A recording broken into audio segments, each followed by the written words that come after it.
Alright, what's going on guys? It's your boy Zilchi and welcome back to another solo leveling Arise video. In today's video, we will be taking a look at the shadows that you want to prioritize first when you're starting off and you finally are able to unlock them. What resources you need, how to get those resources, and how to efficiently utilize them. So if you guys do enjoy this kind of video, hit that like button. Let me know in the comments if you guys struggle with it. If you don't struggle with it, let me know. Hopefully this video does help you out. Before we actually hop into it though, guys, I do have a Discord server. Shout out to my friends for helping me set it up. If you guys are interested in joining, I'm gonna pin it in the comments. I hopefully see a lot of you guys there. You guys can talk to me. I am probably gonna be in there a lot in terms of like responding and stuff. I do respond all the time, literally all the time. I read all the comments, everything like that. So again, join the Discord. It's gonna be the pinned comment in the comment section. All right, so here we are over at the shadow section here, Army of Shadows they call it in this game. I'm gonna show you guys which ones to prioritize after getting Igris, because Igris is the first one they give you, obviously, because you beat Igris and then you get him as your shadow in the anime and manhwa, right? So obviously they're gonna start you off with the Igris. Then you have 3 others that you can choose from. Don't make the mistake of choosing the wrong one, okay? Because it's very important. It's very important how you decide to go. So next after Igris, all right, you're gonna want to unlock Blades, all right? Reason why Blades is very good, he's a very good leader. So if you're not running Igris as a lead, you're gonna want to run Blades because of his percent increase that he does give to attack, right? So it says right here, shadows are authority. All team members attack increased by 4%, and that's because I have him ranked up a little bit. Just getting him, you get an attack percent increase, 3%. That's what you get. Igris gives a 5% in crit, I think it is right now, I believe. So you can run either of them as a lead, but right now, from what I've seen and what I've been using, I think Blades as a lead does much better than Igris does. Obviously there's certain instances where Igris shines more, and that's because of the crit build that you guys do run for him. That is the best build that you want to run for him. So they do run well, but the attack boost as well is very, very, very strong. Okay, so make sure you go for Blades next. Of the other 2, okay, a lot of people are going to tell you to get Tank. However, I don't think that's how you want to go. I'm gonna tell you why people think you should get Tank, and it's because of his ult here. You immobilize the target for 1 second, all right? So basically it's a stun for 1 second. While the stun is very good, all right, that 1 second, it means absolutely nothing for a lot of these stronger bosses, right? I would much rather have Iron here. If we take a look at his ult, it doesn't do too much in the damage department, right?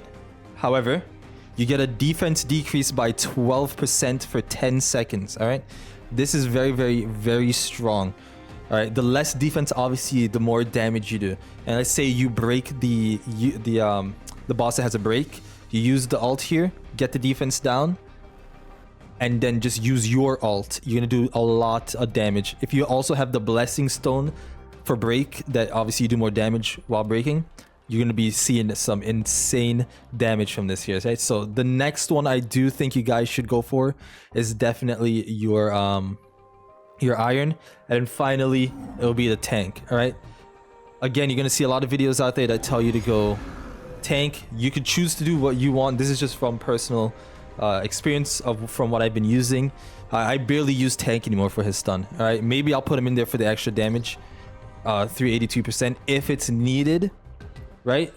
But the defense down by 12%, this always comes in clutch for me. Okay, so that's that. To unlock each of these, you need 100 of these traces of shadow. Okay, 100 of the traces of shadow.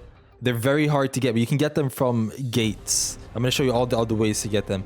So don't make the mistake of actually ranking up your shadows when before you unlock all of them, right? Don't rank up your shadows before you unlock all of them. Unlock all of them first, then you can go ahead and start to rank them up.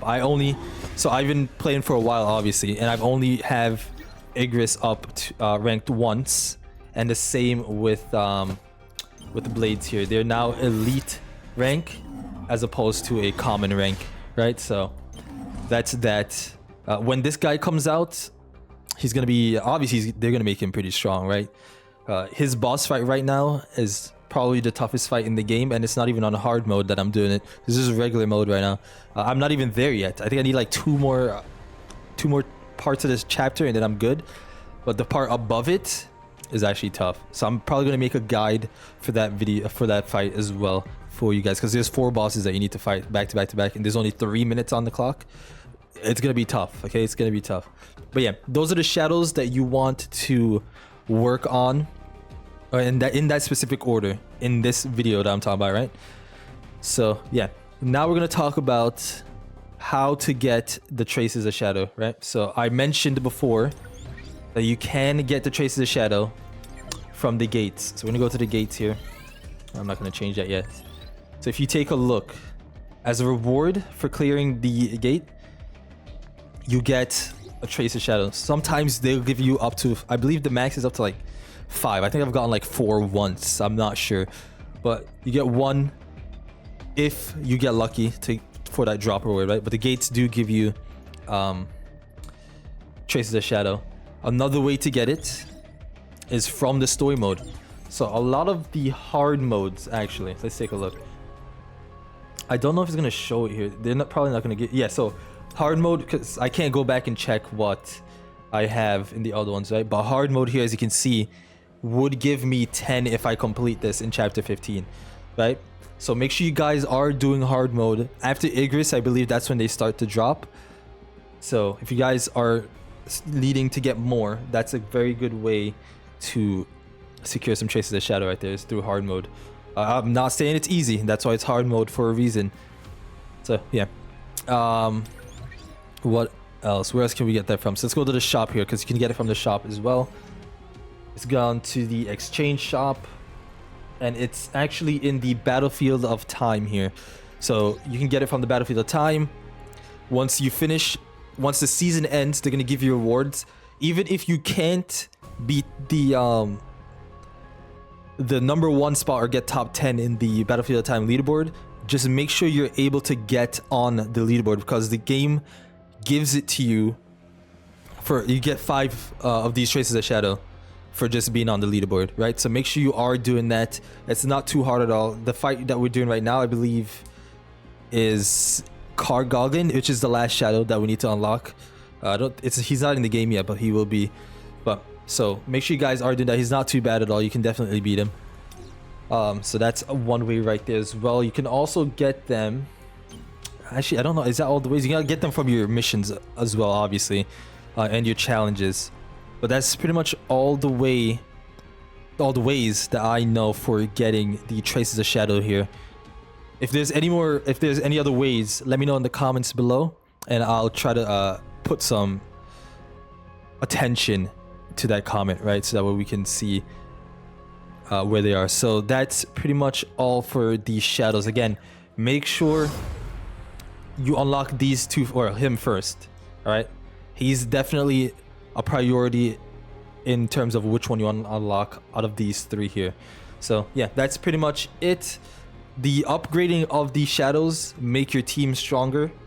So again, use your traces of shadows to unlock them first, then upgrade your rank, right? So for me, what I'll be doing is I'm gonna get these 2 as high as I possibly can, and just rank up that way, so our CP penalty on a lot of these stages don't kick in, because I'm always constantly finding myself in the red penalty. So I'm actually fighting these bosses while being nerfed, kind of. Okay, so yeah, that's gonna be it for this video, guys. If you guys did enjoy, hit that like button, comment, share, subscribe, and I'll see you guys in the next one. Peace